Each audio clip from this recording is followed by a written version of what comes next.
And good evening from Washington. We're going to get right to it tonight. A First Lady double standard. That's the focus of tonight's angle. She's gracious, she's generous, and she's beautiful inside and out.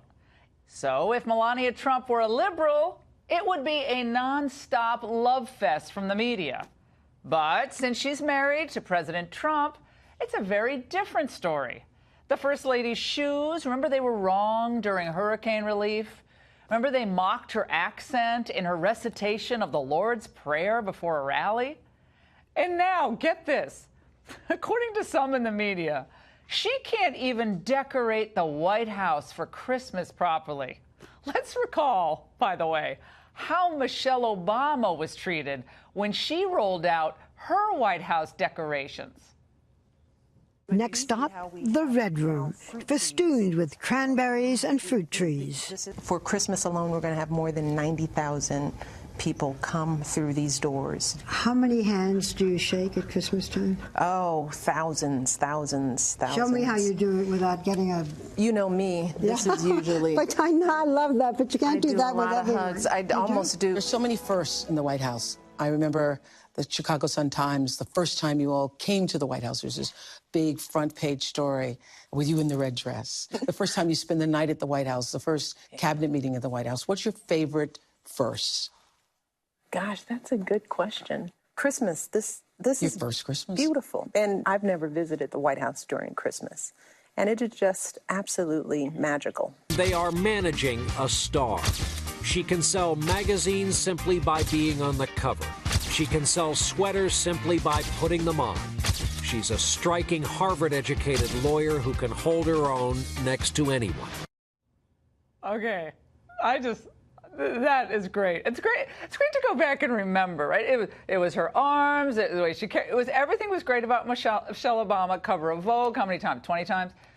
And so basically you'd swear that Michelle, Christmas time, walked on eggnog. But when Melania Trump unveiled this year's spectacular White House Christmas decorations, Vanity Fair went on the attack. This nasty columnist, I've never heard of her name, Kenzie Bryant, suggested that the First Lady had finally made herself productive. This is what she said.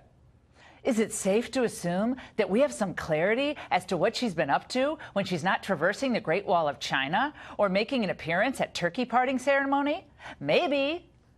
It's funny how, by the way, little concern they had for what Michelle Obama was up to when she was jetting all over the globe and hosting private parties at the White House with all the Hollywood glitterati. I mean, every other weekend it was like celebration time in the White House.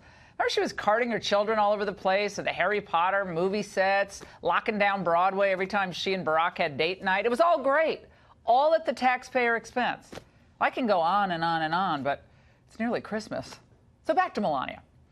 The First Lady made one of the most elegant entrances I frankly have ever seen at a White House Christmas decoration preview. So she descended the Truman Staircase as ballet dancers performed in the Great Hall.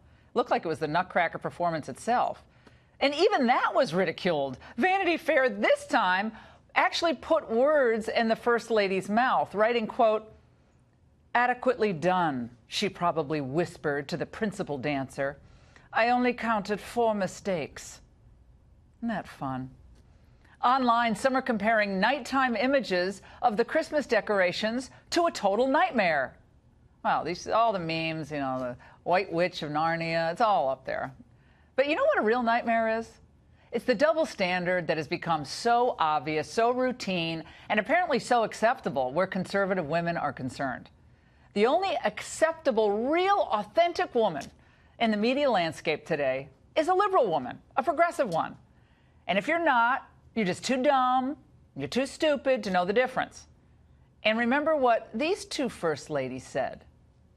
As far as I'm concerned, any woman who voted against Hillary Clinton voted against their own voice in a way. They will be under tremendous pressure, and I'm talking principally about white women, tremendous pressure from fathers and husbands and boyfriends and male employers not to vote for the girl.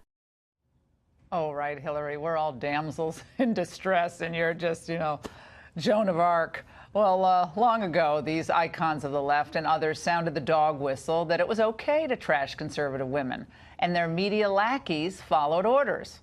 It's disgraceful that a White House garden planted and maintained by the Park Service was celebrated for years in the media as a veritable Garden of Eden because it was dreamt up by Michelle Obama.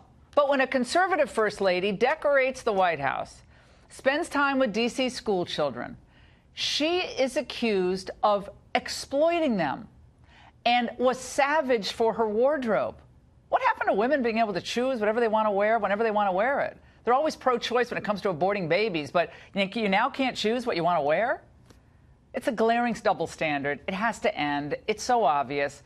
Leave the First Lady alone and just enjoy the decorations. It's Christmas time, which may well be the most beautiful series of decorations I have ever seen at the White House, and that's the angle.